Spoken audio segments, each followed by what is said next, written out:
anggaplah bang, barang-barang ekstasi ini mau dikirim ke Pulau Jawa, anggaplah ya kan, sebelum kecelakaan ya kan. Nah berarti kan memang sudah ada pengondisian toh di penyeberangan. Jalur-jalur itu. Iya. Kita duga kesana. Emang anggota TNI Polri yang berjaga di pelabuhan-pelabuhan itu tidak melakukan razia? Razia bang.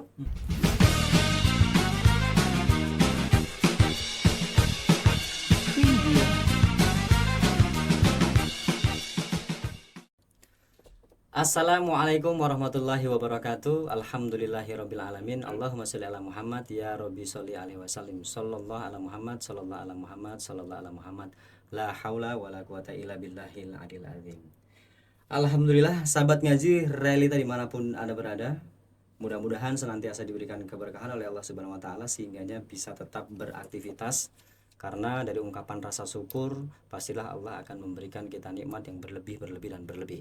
Salam berserta salat marilah kita sanjung agungkan kepada baginda kita Nabi besar Nabi Agung Muhammad sallallahu alaihi wasallam, yang mana syafaat dari beliau senantiasa kita nantikan kelak di yaumil kiamah nanti.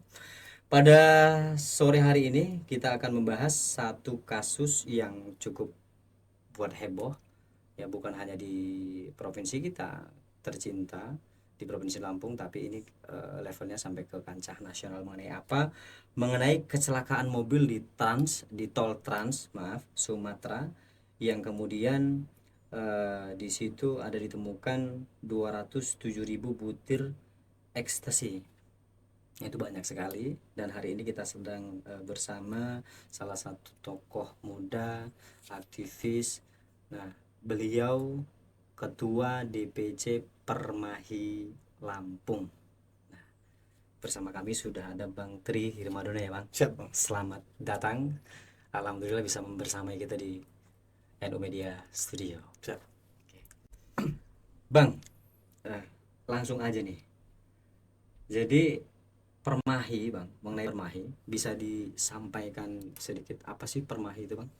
Ya.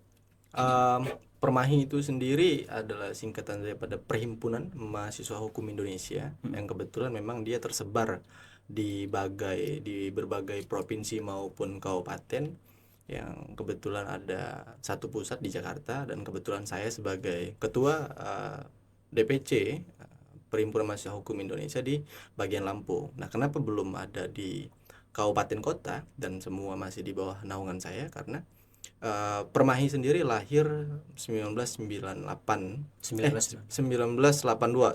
Maret 1982, yang kebetulan memang di Lampung sudah lumayan cukup lama vakum bang.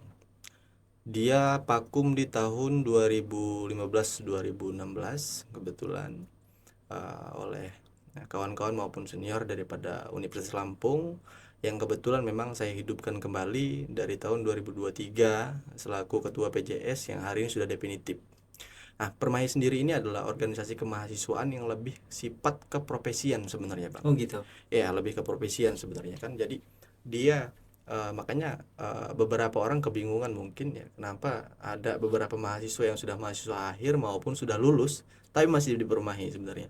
Tapi memang dia seharusnya memang menciptakan kader-kader yang memang siap untuk masuk ke profesi gitu bang. Dia melakukan pelatihan kaderisasi ataupun materi-materi untuk persiapan sebagai advokat, sebagai notaris, hakim, jaksa dan lain-lain. Nah, dan itu juga mengundang berbagai daripada internal ataupun instansi maupun senior-senior kita yang ada di instansi tersebut gitu bang. Nah, rata-rata yang kita undang di daerah-daerah ini ya adalah senior-senior dari Jakarta maupun dari daerah-daerah lain yang kebetulan di instansi-instansi yang kita butuhkan untuk melakukan kaderisasi gitu bang. Oke. Tadi di awal kan kita sempat bahas tuh Bang mengenai kecelakaan mobil di tol. Di tol kita yang sekarang lagi rame ya. Di situ ditemukan oleh APH ya 207.000 butir ekstasi. Yang kemudian sempat dari Permahi itu sempat statement di beberapa media kita di Lampung ini, yang awalnya itu 75.000 butir gitu ya Bang ya. Terus sekarang kabar terkini sampai 200.000 ribuan. Nah oke. Sahabat Nahdien dimanapun Anda berada, jadi kita supaya nggak gagal paham, fakta-fakta dasar mengenai kasus ini yang sudah kita himpun, kita kumpulkan. Jadi pada tanggal 20 November tahun 2025 kemarin, 25 November kemarin tuh sebuah mobil Nissan X-Trail kecelakaan di tol Bakauheni Terbanggi Besar, tepatnya di kilometer 13 dan 136B. Kemudian saat dicek oleh petugas di sana ditemukan sejumlah tadi barang bukti ekstasi narkoba 207.529 butir ekstasi. Nah, seandainya ini lolos edar, bahkan nilainya fantastis. Kenapa? Karena mencapai 207 miliar rupiah ini barang ini Bang, ya kan? Terus kemudian fakta-fakta selanjutnya itu pengemudi atau yang saat ini sudah ditetapkan sebagai tersangka bernama Muhammad Rafi beberapa hari kemudian ditangkap di Kota Tangerang. Lalu kasus ini ditangani oleh Bareskrim Polri saat ini. Nah, di sana dalam proses penyidikan itu ditemukan lencana mirip atribut Polri. Terus kemudian statement dari Mabes mengatakan bahwa lencana tersebut cuma mirip, lencana tersebut itu bisa dijual bebas karena palsu, karena ada identitas khususnya untuk Polri. Oke. Pertanyaannya Bang, menurut Permahi nih.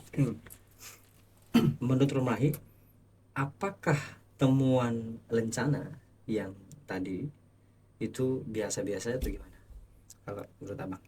Ya, kalau untuk penemuan lencana itu kan sebagai salah satu Bang ya, sebagai salah satu daripada petunjuk sebenarnya. Betul ya, sebagai salah satu petunjuk yang ditemukan di TKP yang seharusnya memang ada klarifikasi lebih jelas dan lebih konkret soal lencana Polri tersebut, karena memang masyarakat hari ini kan digaduhkan dengan lencana Polri itu yang hari ini tidak juga cukup sedikit memang oknum-oknum daripada Polri memang yang membackingi soal kasus narkoba, ekstasi dan lain-lain, bilang soal pengamanan pengedar, kurir dan lain-lain Bang ya. Nah, ini kan lencana ini kan ditemukan di TKP, lalu sempat disampaikan oleh Polda Lampung, yaitu lewat Kabid Humasnya oleh Kombes Pol Yuni, bahwasanya lencana tersebut bisa diakses ataupun bisa didapatkan dari mana saja, contohnya dari Shopee, dari TikTok Shop dan lain-lain. Nah, itu saya nyambungnya begitu. Tapi saya rasa dia nggak standar itu Bang. Dia nggak standar itu karena begini lah, kita bicara soal seragam daripada Polri aja. Kalau kita masuk dalam jajaran Polri lalu mendapatkan jatah seragam dan kita bandingkan dengan beli di pasar, saya rasa ada perbedaan. Iya, siap. Karena kain itu sama-sama coklat, tapi kain ini beda merek, warnanya beda Bang. Nah, ini kan seharusnya menjadi ciri khas ataupun menjadi suatu hal yang harus dirincikan dan diklarifikasikan oleh Polri itu sendiri, bahwa sini memang lencana yang ditemukan itu adalah palsu karena dia tidak ada chip, kan kira-kira begitu kan. Seandainya kan gitu, seandainya memang ada chip begitu kan. Nah, seandainya lagi kain yang seharusnya di lencana Polri itu adalah benang emas yang begini. Nah, di lencana Polri dia ada perbandingan Bang, kan begitu kan. Ini kan enggak ada, itu kan hanyalah bahasa kata-kata penenang, dan saya rasa itu hanyalah pelarian menurut saya, pelarian supaya semua bisa ya sudah saya klarifikasi kan kira begitu kan, bahwasanya tapi kan harapan daripada kita klarifikasinya kan nggak begitu Bang. Nah, terus jadi saya ini sempat sepil beberapa komentar daripada warga kita, masyarakat ya, netizen itu begini. Dari kronologi dari yang disampaikan Bareskrim, ini MR kan pelakunya. MR ini dari Palembang katanya kan, terus kemudian masuk tol Lampung, dan di situ mobil tersebut yang dikendarai oleh dia ini kan kecelakaan nih, kecelakaan habis babak bingkas, acur gitu ya, kata kita rusak parah, dan kemudian ada petugas TNI waktu itu ya, salah satu rekan-rekan kita dari TNI menemukan barang tersebut gitu Bang. Nah, di sini yang kabar terkini, mobil itu dibeli oleh MR tuh baru 6 bulan Bang. Nah, ini kan kita bahas yang mengenai dugaan rencana yang palsu tadi yang dibilang Mabes Polri. Kalau menurut pandangan abang masuk akal nggak itu ketika begini, MR dari keterangan MR mengatakan bahwa dia tidak mengetahui selama dia punya mobil tuh dalam rentang waktu 6 bulan katanya dia tidak tahu tuh. Gimana bang kalau pandangan dari Permahi? Ya, kalau secara analogi bang ya, Iya. anggaplah saya yang beli mobil kan. Betul betul. Ya kan? Anggaplah saya yang beli mobil. Nah, saya rasa semua daripada mobil ini Heeh. pasti saya cek bang. Iya. Apalagi beberapa kawan saya adalah sebagai pelaku ataupun showroom yang dimana memang dia selalu memberikan soal notis bahwasanya memang bang tolong diperiksa secara jelas. Iya iya iya iya. Nah, Iya. bahkan itu jok-joknya aja itu dibuka bang, kain-kain di bawah jok itu dibuka karena apa? Takutnya ada terselip, tersisa ataupun tertinggal soal narkoba ataupun apapun itu, barang-barang yang tidak kita inginkan. Niat kita baik ingin membeli suatu kendaraan supaya kita tidak kehujanan dan kepanasan, tapi ternyata membawa malapetaka. Nah, saya rasa kan nggak logis juga itu bang. Nah, itu yang saya bilang bahwasanya memang itu kan klarifikasi, tapi hanya pelarian gitu loh bang.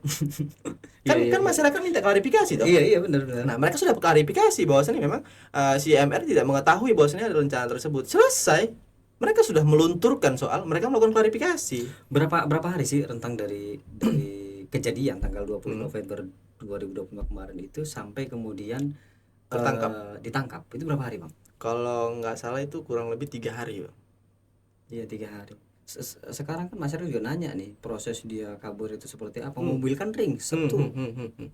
Kemarin si MR ini itu waktu konferensi pers kan nggak ada, cuman hanya fotonya aja. Itu gimana tuh? Nah, ya kan kejanggalan-kejanggalan ini kan makin kuat sebenarnya semenjak kemunculan si MR, Bang. Iya, MR ya dari MR Ya, berarti. dari MR ya. Kejanggalan-kejanggalan yang semakin kuat itu kan sebenarnya semenjak kemunculan MR. Kenapa jadi begitu? Karena kejadian di TKP kita menemukan ataupun kita mengetahui daripada informasi-informasi ya kan, maupun itu dari kepolisian, dari media, dari masyarakat maupun dari sekitarnya, bahwasannya memang ditemukan kecelakaan di tol Lampung ya kan, dengan keadaan yang begitu parah tanpa ada pengemudi. Betul. Begitu kan kira-kira narasinya begitu. Iya iya benar. Nah, lalu setelah ditelusuri ternyata beberapa petugas tol yang didampingi oleh kawan-kawan TNI menemukan beberapa tas di bawah flyover. Nah, beberapa foto itu dia ambilnya dari atas tol ke bawah. Nah, saya rasa kalau MR ini lompat, patah kaki barang itu. Iya iya iya iya iya iya. Nah, tanpa ada pengemudi. Jadi yang ditemukan itu hanyalah beberapa tas dengan isi ekstasi yang mana pada hari itu beredar semua totalnya perkiraan ada kurang lebih 75.000 butir. Awal 75.000 butir perkiraan. Lalu saya tetap ikuti perkembangan kasusnya, muncul lagi bahwasanya memang hari ini sudah ada beberapa ditemukan oleh Babinsa dan lain-lain, maka akhirnya hari ini totalnya ada 95.000. 90 sampai 95.000. Nah, terakhir bahwasanya memang tertangkapnya MR ya kan, karena kasus ini sudah diambil alih oleh Mabes Polri, maka akhirnya muncullah MR sebagai pelaku ataupun sebagai supir daripada mobil tersebut yang dimana kurir ya kan, kurir ataupun si pembawa narkoba barang kan, dengan keadaan sehat jasmani, tanpa ada baretan, tanpa ada luka sama sekali, maka akhirnya yang muncul secara logika tanpa ada ilmu pengetahuan sama sekali ya kan, tanpa ada hal-hal yang disangkutkan bahwasanya memang orang kecelakaan sepeda aja jatuh pasti ada luka. Betul. Apalagi kira-kira ini yang melakukan kecelakaan mobil tunggal menabrak ya kan, yang dimana memang mobilnya hancur parah. Itu kan atasnya hampir rata kalau abang pernah lihat foto yang beredar bang ya, hampir rata dan lain-lain. Nah, beberapa oknum lagi, beberapa petugas tol yang dikawal oleh TNI itu kan membuka dari samping sebelah samping supir ya, itu kan setendang, setarik, saya rasa tangannya pasti ada luka-luka juga itu kan. Maka akhirnya menemukan satu lencana dan beberapa bekas alat pakai itu kan. Nah, ini nggak nyambung aja gitu loh bang, soal si MR dengan keadaan baik-baik saja, terus di konferensi pers tidak ada, lalu di konferensi pers disampaikan soal bahwasanya si MR sudah melakukan ini 2 kali 3 bulan sebelum ini dan pada hari ini. Upahnya itu adalah 100 juta dengan yaitu untuk dipakai sehari-hari. Ini yang 100 juta untuk ongkos Ongkos MR ini di awal. MR di awal. Yang awal ya. Ya, yang di awal. Yang di awal maupun untuk yang kedua sebenarnya, Bang. Oh, Ini kan 2 kali kan. jadi 2 kali ini. Iya, itu dengan nominal yang sama. Oh. Dengan nominal yang sama, maka disampaikan juga oleh di konferensi pers itu bahwasanya memang uang itu digunakan untuk kebutuhan sehari-hari pada umumnya. Nah, pada umumnya itu kan nggak juga dijelaskan loh, Bang. Nah, pada umumnya kita ini adalah hidup itu kan untuk makan, minum, berpendidikan, bersosial dan lain-lain kan. Nah, saya rasa apakah ketika uang itu digunakan untuk judol dan narkoba itu disebut juga pada umumnya? Iya. Ya kan nggak tahu. Iya. Nah, atau pada umumnya Polri itu adalah judol dan lain-lain kan. Saya rasa Oke. selama waktu 3 bulan untuk menghabiskan uang 100 juta dengan keadaan MR yang warga biasa, saya rasa nggak juga. Ini kan begini Bang, ini fantasi loh, nilainya 207 miliar loh. Iya. Iya kan? Kita di Lampung kan gerbang Sumatera ya Bang ya. Kalau kita kembali ke awal nih, hasil daripada konferensi pers dari Mabes ya, MR sempat nginep di salah satu hotel di Palembang. Kemudian kelelahan. Sebelum kelelahan ini sempat konsumsi toh, sempat konsumsi narkoba tadi. Nah kira-kira ini waktu awal masuk sudah dicek belum Bang? Sudah ada kabar-kabar belum Bang? Ada cek CCTV waktu dia masuk, apakah dia ini sendirian, si MR hanya tunggal dia atau ada rekan di sampingnya? Kan biasanya bisa dong, harusnya dilihat di CCTV waktu awal masuk tol itu kan. Sudah ada info belum Bang? Nah, belum ada Bang. Nah, itu kan menjadi pertanyaan saya pribadi maupun ada beberapa pertanyaan daripada masyarakat sebenarnya Bang ya. Artinya ini nambah lagi kejanggalannya. Iya, kejanggalan memang banyak sekali Bang. Dari awal itu, kejanggalan-kejanggalan itu memang sudah banyak. Ditambah lagi dengan munculnya MR, ini kan semakin menuju bahwasannya memang dugaan-dugaan kuat daripada masyarakat yang beredar bahwasannya ada keterlibatan daripada oknum Polri, perwira Polri itu nyata gitu loh. Oke. Kan dengan terkesannya kan terburu-buru, apakah terkesannya mengambing hitamkan MR karena kan kebetulan dia disebutkan juga adalah residivis. Kan yang pernah masuk penjara, bahwasannya memang secara logika kan kita menduga bahwasannya memang dia bisa dikomunikasikan dengan diatur bahwasannya keluarganya akan ditanggung dan lain-lain, maka dia harus menjadi tumbal di kambing hitam, kan bisa jadi kan Bang.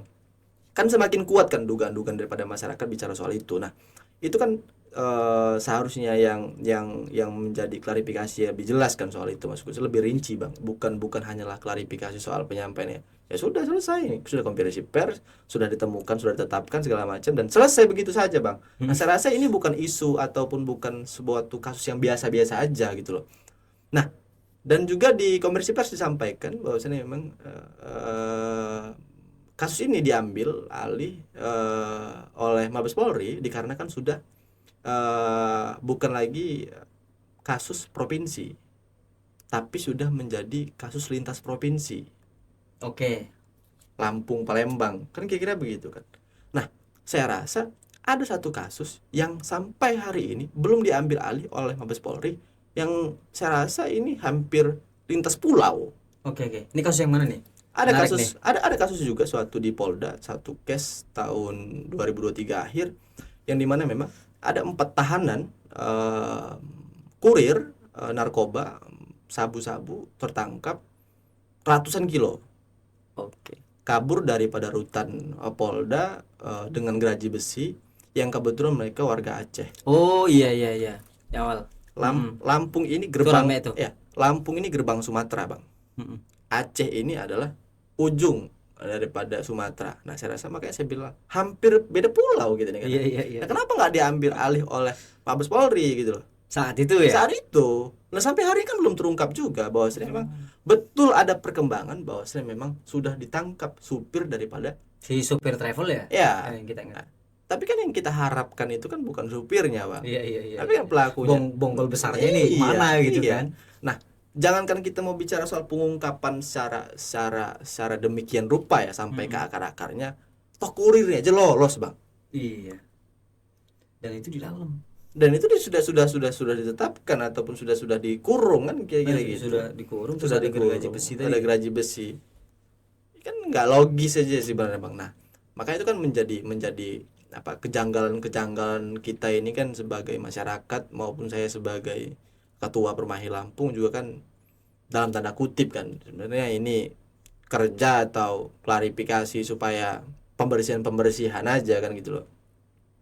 Itu mungkin bang. Nah, MR.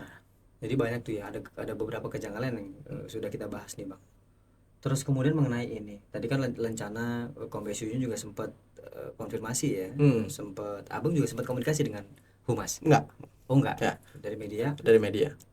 mengatakan bahwa itu gampang dibeli di toko via online apapun itu, sedangkan kita tuh nggak tahu cirinya yang Abang sampaikan tadi di awal. Nah, ini kan saat ini terus diselidiki, kemudian timbul sosok ya inisial U tuh, ya kan?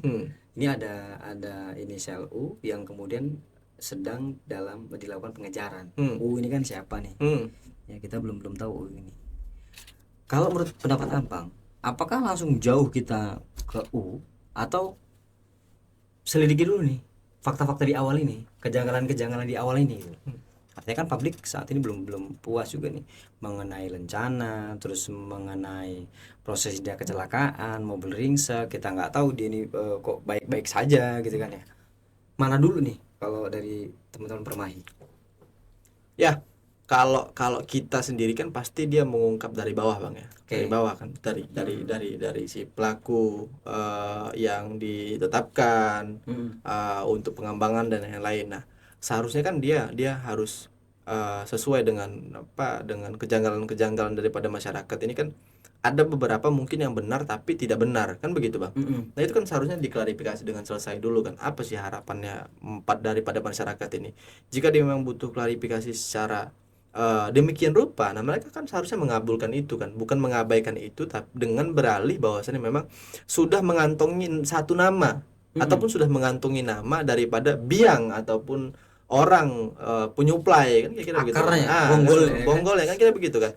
Nah kebetulan bang, saya punya suatu kasus juga yang mirip dengan ini sebenarnya gitu loh. Sama-sama mirip. Ya, pada beberapa bulan lalu ada kasus razia penertiban di salah satu room karaoke Grand Mercure, ya kan, yang melibatkan salah satu beberapa pengurus daripada anggota himpunan pengusaha muda, ya kan, Provinsi Lampung.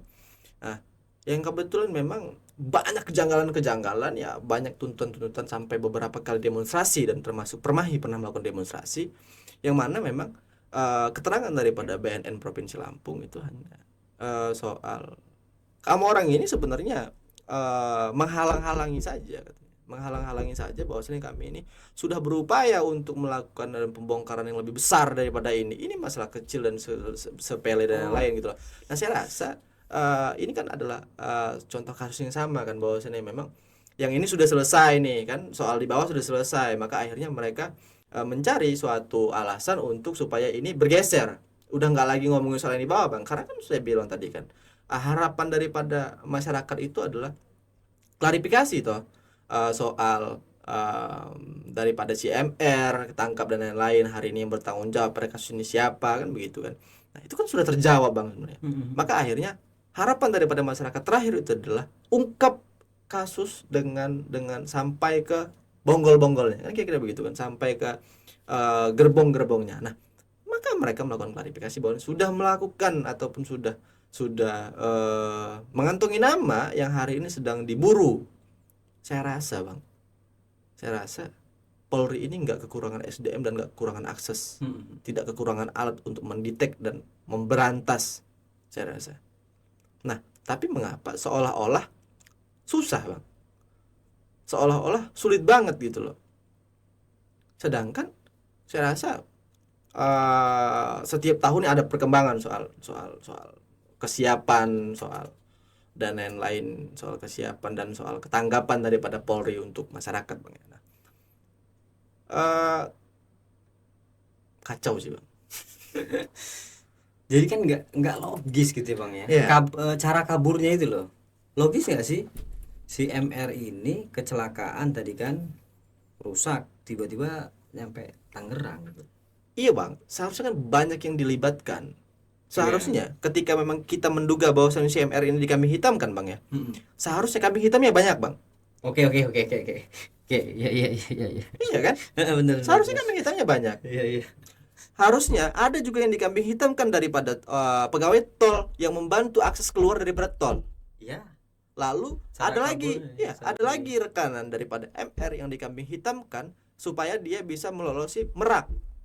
Oke. Anggaplah bang, barang-barang ekstasi ini mau dikirim ke Pulau Jawa, anggaplah ya kan, sebelum kecelakaan ya kan.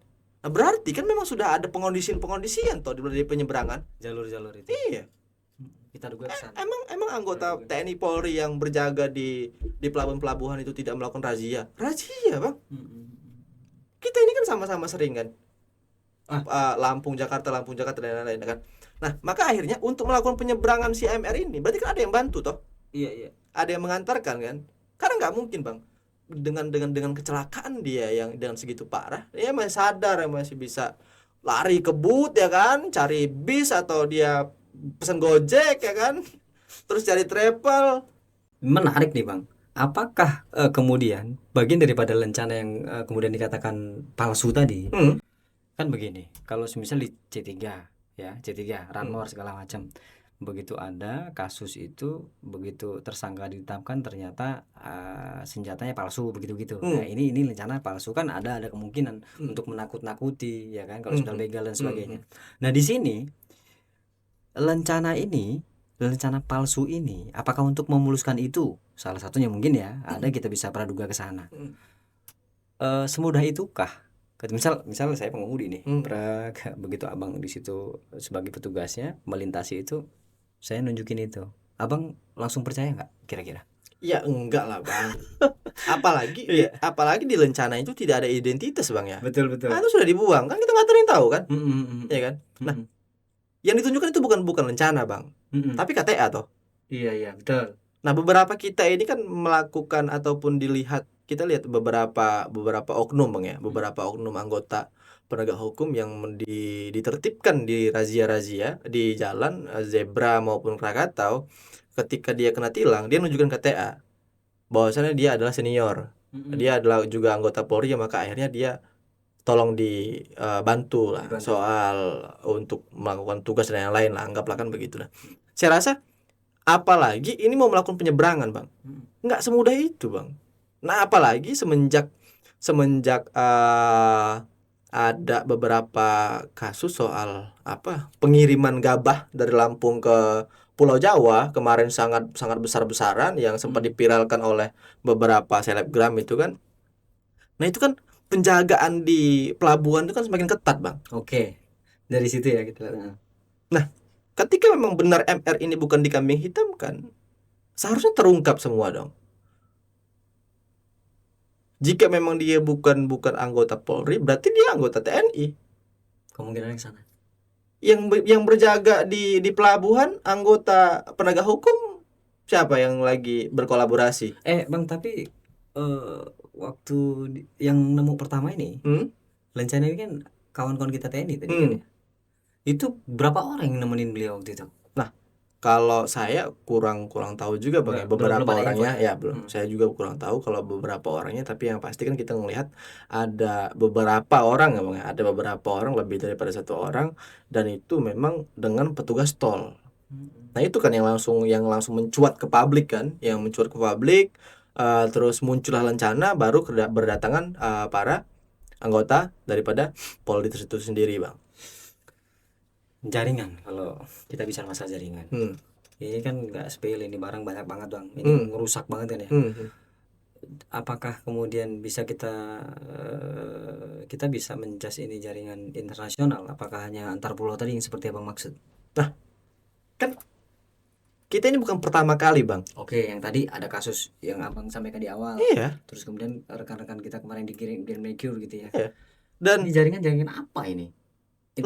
Lampung ini kan sudah sering kali bang, atau sering banget bang ya bicara soal problem soal narkoba tapi skala besar. Nah bahkan anggota Polri pun salah satu mantan kasat daripada Polres Lampung Selatan. Iya. Jaringan internasional pak. Iya, iya, iya, iya, iya, iya, iya, iya. Itu tahun berapa tuh ya? Kasat itu waktu itu ya? Iya, iya. Kan begitu bang. Benar-benar rame Nah, juga tuh.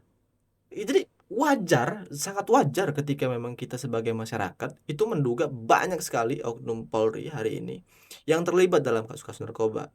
Karena ya masyarakat di perdesaan aja per hari ini bang, di kampung saya kebetulan itu hari ini beredar dengan bebas bang, beredar dengan bebas. Dan di Lampu Tengah itu ada salah satu anggota dewan yang pernah speak up, kalau bang pernah lihat di media sosial di Instagram, dia menyebutkan meminta Bapak Helpi Hasegap untuk turun dan memberantas di kampung ini. Kapolda kita yang baru nih. Ya, Kapolda yang baru itu kebetulan ada di Lampung Tengah kalau nggak salah daerah Seputih-Seputih itu bang.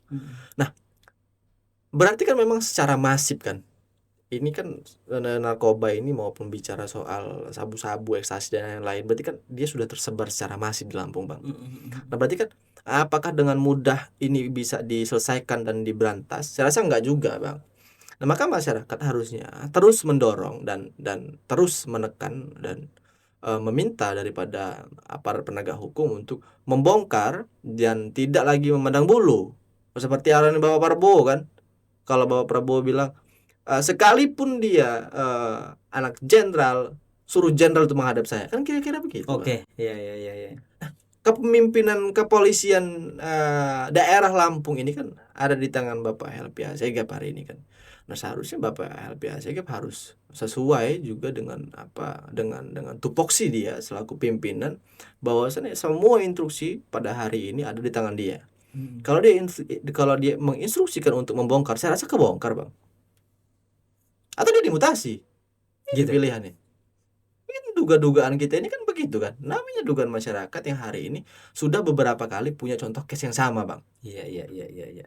Ya, menarik ya kan. Banyak artinya ya bang.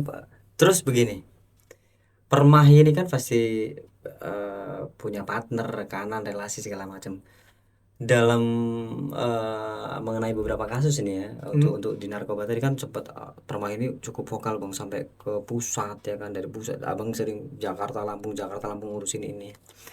Karena abang tadi sempat menyebut di Lampung Tengah, di daerah abang itu beredar, itu sangat miris sekali nih. Hari ini siapa yang dukung Permai bang? Wah, kalau bicara soal ngedukung bang ya, hari ini kan banyak orang kan yang hari ini juga punya ketakutan bang. Nah itu dia, artinya kan ini Permai ini cukup vokal kan bang? Iya. Nah, itu kan beberapa orang kan banyak sekali kan ketika kita sudah speak up bicara soal narkoba, bicara soal korupsi kan, beberapa orang yang sayang dan peduli dengan kita itu Iya, pasti coba panggil kita kan, bukan karena mereka terlibat ataupun itu mengganggu keluarga mereka, bukan. Mereka hanya mengingatkan bahwasanya memang yang sedang Adinda lawan ini adalah jaringan pak, mafia terstruktur. Nah jangan juga sampai ini merugikan diri Adinda sendiri gitu loh. Jika kita terlalu keras, bahwasanya memang pemerintah maupun aparat juga tidak berpihak kepada kita, tapi Dinda bisa dirugikan ke depannya. Karena Adinda yang tidak memiliki daripada background daripada orang-orang kuat juga kan begitu toh, bisa saja dihilangkan oleh mereka. Nah itu kan menjadi suatu ketakutan juga buat kita bang sebenarnya kan, menjadi suatu renungan kan. Apakah kita akan selesai untuk mengawal kemaslahatan umat, kemaslahatan masyarakat, dan untuk kemajuan daripada daerah maupun negara kita untuk mencapai Indonesia emas tadi bang ya, harapan daripada pemimpin-pemimpin kita sebelumnya juga kan, untuk bicara soal Indonesia emas. Tapi yang hari ini bukan hanya Lampung, saya rasa daerah-daerah lain juga, apalagi yang di sekelilingnya ada akses laut bang ya, ataupun akses sungai, saya rasa untuk akses keluar masuk narkoba itu kan cukup masif kan begitu. Permai Lampung tadi kan abang sempat bilang di awal, menyampaikan di awal itu 20 tahun vakum. Aktif sudah berapa tahun bang ini? Aktif lagi 2023 ke 2025. Berapa banyak bang teman-teman kita, anggota kita saat ini? Dari universitas mana aja tuh? Nah kalau untuk dari universitas hari ini yang tergabung itu ada dari UIN Lampung, UIN Lampung, Unila, dari Malhayati, dari kemarin ada dari Dharmajaya, kebetulan kita apa diskusi dengan Bapak Dekan, di mana memang mereka mau merekomendasikan untuk untuk masuk ke dalam fakultas baru. Dia kan ada hukum Iya, bisnis iya. Bang, karena kan Permai ini kan bicara soal hukum umum Bang ya, mau umum apa aja. Nah, termasuk UT Bang, ada juga anggota-anggota kita, dan namanya kita juga bicara soal provinsi Bang ya. Maka semua yang bisa diajak gabung, karena kebetulan saya baru melakukan Maperca atau masa-masa penerimaan anggota itu baru 1 kali Bang. Karena dari awal tugas saya bukan misi saya bukan memperbanyak kader, tapi menggaungkan namanya kembali gitu loh, membicarakan soal nih Permahi bangun Oh gitu. ya, Dari tidur dari panjangnya tidurnya panjangnya 20 tahun. 20 tahun kebetulan. Iya, Dan iya, iya. saya rasa hari ini sudah banyak juga yang mengapresiasi soal gerakan daripada Permahi Lampung yang cukup masif daripada tidur panjang itu Bang. Kan beberapa senior maupun kawan-kawan di jalanan bicara soal jangan terlalu terang, Oke. ya kan, sedang-sedang saja, takutnya nanti padam, kan begitu. Iya. Yang sayang kata abang kan begitu tadi. Ada nggak sih abang terus kemudian dapat ancaman atau intimidasi langsung? Pernah nggak ada pengalaman kayak gitu? Kalau secara langsung belum ada sih Bang. Belum. Ya. Tapi kalau dia bicara soal daripada pia udara, beberapa ada Bang. Oh beberapa ada. Beberapa ada, bahkan mereka sampai tahu kita orang mana, tinggal di mana, begitu. Kita sedang di mana, begitu. Nah, bahkan pada saat saya di Jakarta, saya pernah beberapa kali melakukan demonstrasi yang sama seperti ini, kira-kira gitu, pengawalan soal suatu kasus. Teror Bang, habis-habisan. Saya dari selatan, saya dari utara, saya dari ini segala macam. Dinda di mana? Coba kita ketemu dulu sebenarnya. Ya kan beberapa, kalau kita mikir positif ya ketemunya kan bicara baik-baik Bang. Oke. Bicara soal negatif sama seperti bicara soal RUU TNI kemarin kan. Iya. Kalau kita bicara soal positif, ini adalah bagus untuk keamanan daripada negara, ya kan, untuk kemaslahatan umat dan lain-lain. Tapi kalau kita mikir secara negatif, balik lagi dong.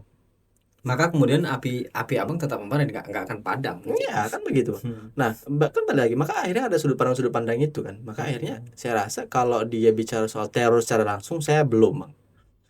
Dan itu saya rasa bukan sekali 2 kali Bang, sudah beberapa kali. Oke, keren. Permahi vokal, sangat vokal, dan ini tujuannya untuk kemaslahatan umat. Ini ada beberapa kasus yang abang sampaikan tadi kan, dan itu belum clear, belum terang. Jangan sampai kita ini tersesat di jalan yang terang Bang. Iya kan? Ini jalan sudah terang masih tersesat, kan aneh begitu ya.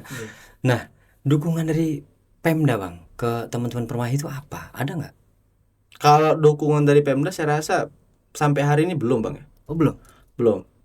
Dari Pemda. Kalau dari wali kota beberapa kali dia support tempat dan fasilitas ya. Kalau dari wali kota saya sampaikan itu karena kemarin juga saya acara melakukan kaderisasi itu di wali kota. Terus saya melakukan pelantikan di wali kota, melakukan musyawarah juga kan, kebetulan acara saya 3 hari keberlangsungan itu kan. Nah, tapi kan saya tidak pernah mendapatkan dukungan ataupun bantuan sebenarnya, support daripada Pemprov sebenarnya Bang. Nah itu. Ini yang menjadi pertanyaan di kepala saya Bang. Kenapa setelah kian saya berupaya untuk terus menggaungkan soal kemaslahatan, soal perkara-perkara, soal ketidakadilan, ketimpangan sosial, ketidakpastian hukum dan lain-lain. Bahkan saya rasa sudah lebih daripada 10 kali saya mengirimkan surat audiensi, itu tidak ditanggapi Bang. Abang putra daerah. Iya. Terus kembali ke tadi Bang, mengenai ekstasi yang waduh luar biasa 207 miliar tuh ya. Gimana ngitungnya tuh? Kok bisa 207 miliar? Artinya per butir berapa tuh? Nah, iya kan? Saya kan nggak juga terlalu paham Bang ya. Kalau soal penghitungan secara demikian yang dilakukan oleh Polri, tapi saya rasa kita bisa cek ombak di lapangan langsung, walaupun kita bukan Polri, kita sangat bisa secara mudah untuk menemukan beberapa titik itu Bang. Iya. Ya kan? Masih jauh kita bicara soal di Bandar Lampung aja. mudah sekali bang sebenarnya untuk Iya. untuk menemukan beberapa jaringan ataupun pengedar ya gitu loh. Mm-mm. Yang bisa tanyakan aja, apakah beberapa butir itu bisa disebutkan dia 300.000, 500.000, 200.000, kan begitu. Maka akhirnya dia punya punya kesimpulan ataupun hasil daripada 200-an miliar itu. Mm-mm. Nah, ini begini. Dari kasus-kasus sebelumnya, ini kan akhir tahun, Bang. Hmm. Akhir tahun kan biasa ya, ketika ada momen tahun baru, di situ ada tahun Hmm, baru hmm, kan ya, hmm. yang kemudian masyarakat itu euforia merayakan dari menyambut tahun baru gitu ya, Happy New Year. Ah, di tahun-tahun sebelumnya, menurut pengamatan dari Permahi, kasus yang seperti yang mega yang besar seperti itu di awal, di pertengahan tahun, atau melulu di akhir tahun? Akhir tahun bang, Melulu, makanya kan akhirnya, selalu demikian. ya maka kan akhirnya kan ada slogan. Ada datanya berarti abangnya itu selalu di akhir tahun gitu ya? Ya kan dia nggak juga bicara soal di ujung bang ya, Iya, tapi iya. kan dia sudah di tengah ke Di menuju tengah ke akhir. menuju ke akhir, Ya persiapan ya. iya, adalah hari-hari yang panas kira begitu bang ya. Iya. Artinya Permai ini nggak sendirian bang. Kami juga sepakat bahwa setuju dengan apa yang abang sampaikan tadi mengenai banyaknya kejanggalan-kejanggalan dalam kasus ini yang hari ini sedang ramai ya bang ya. Nah, bagaimana nih bang, menurut Permahi ya, di bagian mana yang harus diperjelas dulu? Pada bagian mana nih yang harus diperjelas dulu? Apakah dari tadi kan kita belum belum jelas, saya juga belum tahu nih. CCTV belum terungkap. Ini mana yang harus kita perjelas dulu, nih mana? Melakukan penyelidikan ulang bang. Oke. Jadi penyelidikan ulang, harapan dari Permai ya, kita Ya, selidiki ulang. kalau kita mau bicara soal kasus ini hari ini tidak ada kejelasan dan masih banyak kejanggalan-kejanggalan yang akhirnya membuat masyarakat makin tidak percaya kepada instansi Polri, maka akhirnya pimpinan, karena hari ini sudah diambil alih oleh Mabes Polri, maka akhirnya harus ada perintah ataupun atensi daripada Listio Sigit ya kan, Bapak Kapolri kita, untuk melakukan penyelidikan ulang ya kan, mulai tuh diurut lagi tuh dari kecelakaan itu kan bahannya sudah ada bang ya. Dan melakukan penyelidikan ulang yang dimana memang bagaimana soal dia masuk kan sama lah bang, mungkin mobil kita tanpa plat kan nggak bisa masuk Iya. di tol kan ya kan. Iya. Nah maka akhirnya setiap kita tap kartu pasti kita buka kaca Betul. kan begitu kan. Nah perkara putih gondrong. Iya, MR ini gondrong ya. Aduh, iya betul betul. Kan gitu kan. Nah sebelum MR ini terungkap itu kan menjadi pertanyaan bang. CCTV tol itu bongkar, woi, itu jelas itu barang itu masuk tap tol kan segala macam. Iya. Tapi kan kita kan akhirnya kan sampai hari ini tidak menemukan dan tidak melihat CCTV tol waktu akses mobil masuk. Dan masyarakat itu bersama abang karena banyak yang nanya kejanggalan-kejanggalan itu gitu loh. Kami pun iya sama. Nah, terus ada lagi bang sebenarnya. CCTV tol itu bang bukan hanya ada di pintu gerbang. Betul. Jadi kalau abang masuk dari tol Kota Baru ke arah Palembang, maka di Tegineneng di bawah flyover itu ada CCTV. Iya, terus ya. Satu CCTV. Nah, kalau dia daerah, kalau sudah lewat Terbanggi, karena saya kebetulan orang Lampung Tengah, belum pernah sejauh ke arah Palembang untuk akses tol. Saya nggak juga beberapa tahu soal titik-titiknya, tapi saya rasa itu terus pasti ada untuk pengawalan soal mengawasi kecelakaan, adanya orang-orang yang melakukan mandek ataupun parkir sembarangan dan lain-lain. Saya rasa itu sudah sedemikian rupa diatur oleh petugas tol. Siap. Bang, izin. Jadi kan tadi di awal abang sudah menyampaikan beberapa kasus tuh ya yang kemudian belum juga terang. Ya, baik dari masyarakat itu mulai belum juga terang. Teman-teman Permai juga bilang kan begitu ya. Ada nggak sih bang jaminan bahwa penyidikan ini tidak berhenti, bahwa penyidikan tidak berhenti hanya di pengemudi saja gitu loh, atau yang menjamin begini, ada jaminan nggak ini akan diungkap secara terang benderang gitu? Karena kan beberapa kasus tadi yang abang sampaikan di awal mengenai tahanan narkoba kabur dan ini di Lampung juga tuh kan belum selesai juga sampai hari ini. Ya, apa jaminannya? kalau kita bicara soal jaminan ya Bang ya, saya rasa ketika dia memang benar-benar ada jaminan, masyarakat hari ini tuh nggak resah Iya. dan tidak juga secara terang-terangan, secara gamblang menyatakan bahwasanya meminta klarifikasi sedetail mungkin, meminta usut tuntas dan lain-lain. Nah, karena memang masyarakat sama-sama sadar bahwasanya memang tidak ada jaminan yang jelas soal masalah ini akan terang benerang. Iya. Ya, itu yang saya sampaikan di awal tadi bicara soal apakah klarifikasi ataupun persoalan-persoalan ataupun prosedur yang dilakukan sedemikian rupa ini hanyalah untuk melunturkan SOP dan untuk melunturkan soal bahwasannya mereka sudah melakukan klarifikasi, Bang. Gitu loh. Karena kan ketika masyarakat menuntut bahwasannya dia Polri harus bekerja keras, Polri tidak kekurangan SDM, tidak kekurangan fasilitas, tidak kekurangan alat yang canggih.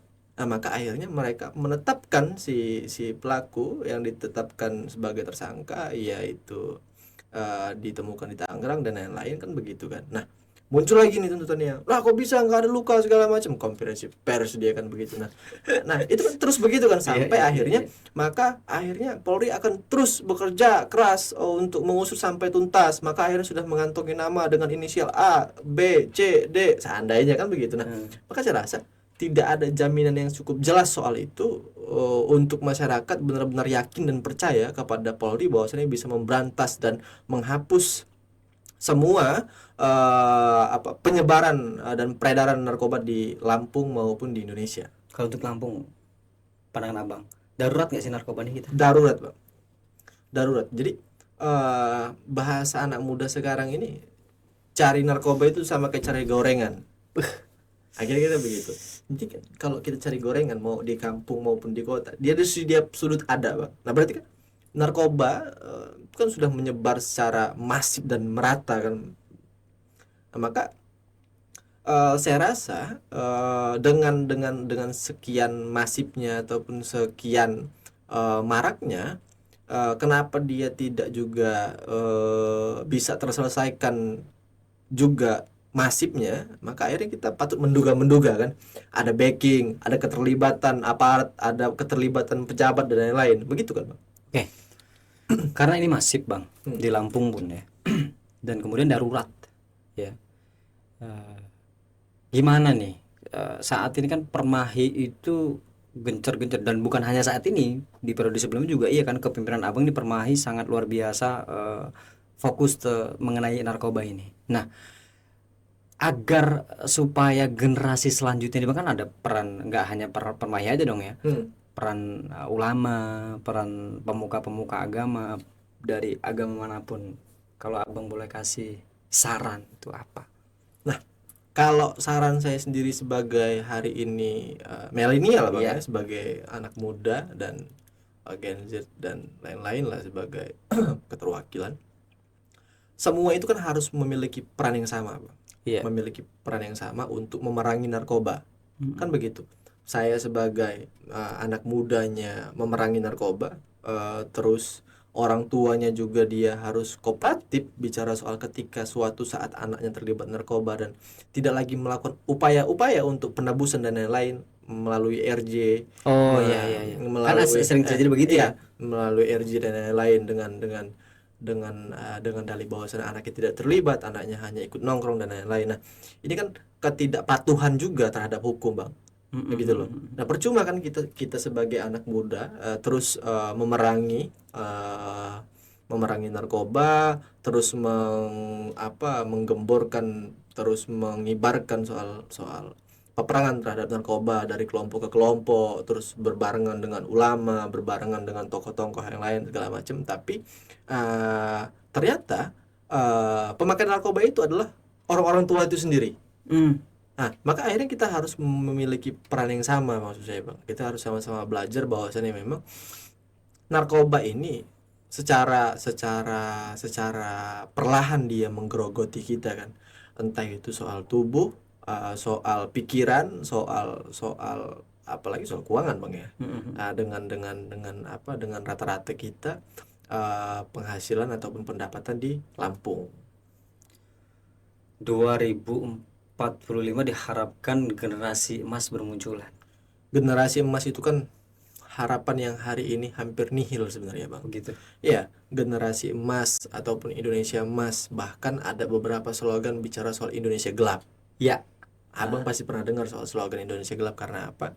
Karena kejahatan hari ini bukan lagi dia secara persen dilakukan oleh contoh saya sebagai kriminal kelas kakak dan tidak ada backingnya. Ternyata backing saya ada pejabat, ada aparat dan lain-lain. Nah, maka akhirnya secara masif dan begitu juga soal pencucian uang kan dia ada apa keterlibatan daripada pejabat, ada keterlibatan aparat dan akhirnya menggunakan masyarakat yang tidak mampu untuk pembuka rekening yang dimana dikenakan biaya, akhirnya rekeningnya sebagai alat untuk melakukan pencucian uang. Dan saya rasa itu kan masif kan Bang, dan itu banyaknya banyaknya oknum yang terlibat Bang. Nah makanya Iya. akhirnya pemberantasan itu sangat susah saya rasa ketika memang kita tidak melakukan kerjasama dan terus mengawalnya secara masif. Oke, siap. Nah, sekarang Bang terakhir nih. Tadi kan kita sudah ngobrol banyak gitu ya. Dan mudah-mudahan nggak kali ini aja. Siap. Abang bisa hadir lagi Siap. di episode berikutnya. Bang, apa yang Abang ingin sampaikan utamanya untuk Polri mengenai harapan dan tuntutan Abang? Ya, kalau saya ingin sampaikan kepada instansi Bang ya, bukan secara persen, pada instansi Polri untuk bersikap tegas, atas keterlibatan siapapun, ya gitu loh. Kita pernah memiliki suatu kasus yang hari ini terang benerang dilakukan, tapi memang dengan upaya-upaya yang sangat sangat sangat sulit Bang ya. Itu ada kasusnya Sambo ya kan, Jenderal Sambo yang melakukan eksekusi dan lain secara masif dan jelas segala macam. Nah itu kan pernah terbongkar kan karena memang dorongan daripada masyarakat, tekanan ya kan? Tekanan daripada publik, ya maka akhirnya mau nggak mau dan secara tegas Polri memutuskan untuk membongkar kejahatannya Sambo, yang mana memang kan banyak tuh keterlibatan bawahan maupun rekanan Dan pada akhirnya terungkap juga juga. Nah itu harapan saya sebenarnya, pesan saya kepada Polri hari ini, dia harus bersikap tegas siapapun dan bagaimanapun itu harus terang benderang. Kepastian hukumnya harus dituntaskan, jangan mengambing hitamkan, jangan cari pelarian. Maka kita harus sama-sama menjadikan bahwasannya Polri itu adalah tempatnya masyarakat mengadu, tempat masyarakatnya berkeluh kesah, tempatnya masyarakat untuk minta pengawalan dan pengayoman. Itu Bang. Harapan ke generasi muda selanjutnya, masyarakat ya, lebih spesifiknya ke generasi Z nih mengenai bahaya narkoba. Ya, kalau harapan saya untuk masyarakat maupun generasi muda, karena dia kan nggak cuman generasi muda Bang ya. Banyak framing bahwasannya memang ketika kita mengonsumsi narkoba bahwasannya badan kita akan lebih kuat dan lain-lain. Maka akhirnya di beberapa daerah itu sebelum mereka kerja itu mereka melakukan konsumsi narkoba dulu supaya fit kan, kira-kira begitu doping kan. gitu. Doping lah kira-kira begitu kan. Nah, padahal kalau mau doping kan beli vitamin Bang ya. Bukan narkoba. Nah, harapan saya ayolah kita melakukan hal-hal yang positif, membangun kembali ekonomi dengan menjauhi narkoba dan terus memerangi narkoba. Ayo kita bicara soal pembangunan dan bicara soal SDM lebih baik lagi. Siap, untuk generasi emas. Untuk generasi emas tadi itu agar terwujud ya. Agar terwujud ya. Jadi jangan nihil. Iya, karena kalau kita nggak kolaborasi Bang ya soal anak muda dan beberapa panutannya kan, tokoh-tokoh dan orang tuanya, ketika tidak kerjasama untuk melakukan upaya-upaya itu, ya saya rasa nggak ada gunanya juga Bang. Nah per hari ini saya rasa juga dengan keyakinan penuh saya sampaikan soal gerakan-gerakan saya ini percuma sebenarnya ketika saya sendirian. Tapi kalau abang support saya, terus kelompok-kelompok yang lain support saya, tokoh agama tadi, terus pemerintahan juga support untuk melakukan sosialisasi, untuk melakukan BIMTEK dan lain-lain, saya rasa ini bakal masif sampai ke daerah-daerah untuk memberikan paham bahwasannya narkoba itu sangat bahaya gitu loh. untuk generasi muda maupun yang sudah usia lanjut. Dia kan hari ini kan nggak milih umur dia bang, nggak milih usia kan. Bahwasanya memang dia harus ini. Bahkan ada beberapa yang anak-anak kecil sedang sekolah menengah pertama itu sudah mengonsumsi narkoba kan. Coba kita cek ke beberapa wilayah yang ada di Lampung Tengah. Kalau abang nggak percaya, kita bisa tes urin beberapa sekolah menengah pertama. Saya bisa pastikan itu ditemukan urin positif. Bahaya sekali. Nah, yang jadi masalahnya hari ini kan pemerintah aja nggak merespon kan, tidak merespon dan tidak juga menanggapi gerakan-gerakan daripada pemuda untuk melakukan pencegahan narkoba ini, gitu loh. Seolah-olah mereka tidak lagi melihat apa-apa. Makanya saya sering melakukan kegiatan-kegiatan di jalanan itu adalah aksinya itu adalah teatrikal. Iya. Jadi saya memperagakan soal saya sedang menjadi pejabat yang matanya ditutup, telinganya ditutup, dan itu adalah aksi diam. Jadi dia hanya menggambarkan soal pemerintah yang tidak lagi peduli gitu loh, pimpinan-pimpinan pejabat yang lagi nggak peduli dengan apa yang dilakukan oleh masyarakatnya. Nah, di sisi lain juga itu ada orang-orang yang terdampak, contohnya banjir. Ketika memang dia narkoba dia jadi ngeblank, ketika dia ketika dia memperagakan soal aparat, maka akhirnya saya buat nemtek-nemtek di badan adik-adik kan, saya jajarkan di jalan. Akhirnya saya peragakan ada beberapa orang yang mabuk, tapi mereka cuma ketawa-ketawa aja nih. Gitu loh. Ini tuh namanya aksi-aksi teatrikal, saya rasa lebih menyentuh ke masyarakat ketimbang saya ngoceh banyak bang. Oh gitu.